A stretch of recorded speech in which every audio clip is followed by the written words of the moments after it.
So compassion, empathy, this is something that should be natural, authentic, genuine. It should be innate, something that just naturally happens. But with some kids, they lack compassion. I'm Alexandra Lilly, and this is Donna Palmer. And in this video, we're going to give you 5 easy tips that you can start using today to help grow your child's compassion. But before we get started, you know the drill. Hit the subscribe button and that bell so that you are notified anytime we release a new video on how to handle your child's challenging behaviors. So in order to help our child grow compassion, we need to be self-aware. So we need to start there. So we need to teach them about self-awareness. Okay, so tip number 1. Feel emotions physically. What does that mean, Donna? Yes. How do we do that? Yeah, so we've been doing that from like day one. And we don't even realize it. Exactly. When we're singing that song, if you're happy and you know it, clap your hands. Ah, yes. If you're sad and you know it, cry boo-hoo. Boo-hoo. If you're excited and you know it, shout hooray. Hooray! Yes. Right? That is how you're feeling your emotions physically. So really we want to help our kids to start understanding the connection between their emotion and their physical action, right? So if you're excited, your physical reaction is yay, right? So it's really helping them to understand, as well as if you're angry. Right. So if you're angry, they might want to hit something, they might want to break something, they might have a fist. They're different physical reactions that come along with the emotions. So really when we talk about feel your emotions physically, we want to help our kids to learn how to feel their emotions physically, and not just feel it physically, but feel it in an appropriate way. That's why we sing that song from the time they were like babies. If you're happy and you know it, clap your hands. So we really teaching them how to feel their emotions in an appropriate way. Oh, I've never thought about that. Interesting. Okay, tip number 2. Teach them how to observe how their actions impact others. Yes. So, and this is a big one. That is a big one, Because I think, like the kids we work with, and we are on the front line every day, one of the things that I have observed is that our kids, they are really not connecting the dots between my action and how it impacts others. Right, So if they're not able to connect those dots, they will not understand what's happening to the other person, and they will not be able to have empathy.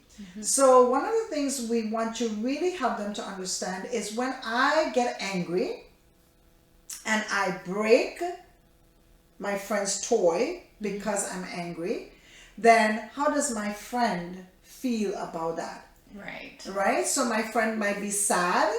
My friend might be angry. There's a range of emotions. And then most importantly, my friend doesn't have his toy anymore. So he's lost something. So we need to go the extra mile to help our children to understand how their behavior is impacting other people. Not just their peers, but us, their parents, and their siblings. Because a lot of times, we as parents, we don't really share our feelings, or we don't communicate our feelings.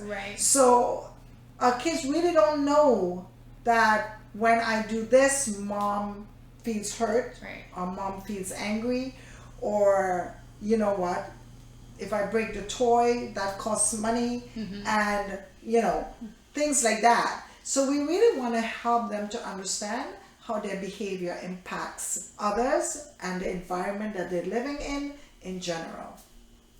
Okay, tip number 3. So teach them how to spot emotions in other people. So things like books, movies, TV shows. Other people. Just other people. Right? So really start pointing out. So you're looking at movies, when there is some emotional display of anger or frustration or happy or whatever it is, start pointing those things out to them. Start bringing their attention. Even in real life, if something is going on in the home, and even mom, if you are sad, or if you are feeling really tired, or you're feeling frustrated, or whatever it is, start bringing the attention to that. You know what? So they will start understanding that, oh, everybody has these emotions, right? And they will start processing that. And if I know you're sad, then what do we do when Johnny is sad? How can we help Johnny? So that's the kind of conversations, and that's the kind of awareness that we want to help them to start developing. Okay, so tip number 4, you want to teach them to understand how other people's behavior impacts them. So the other way around. Right. And listen, we all have triggers, right? We all have pet peeves. You have the kids who would be like, stop copying me, right? And they will get really, really annoyed for things like that. So there's just little things that, really irks us. We want to help our kids to understand that, yes, there are little things that people do that really triggers us or makes us upset, or we don't like it, but we want to help them to be aware of that, and aware of how they feel and how to control themselves when in that situation. Exactly. We want to teach them, basically, we can't control other people, but we can control ourselves. So we can control how we react to other people's behavior. Exactly. All right, so we'd like to hear from you. Tell us or share with us some of the tips that you guys are doing at home with your children to help them grow compassion. Let us know in the comments.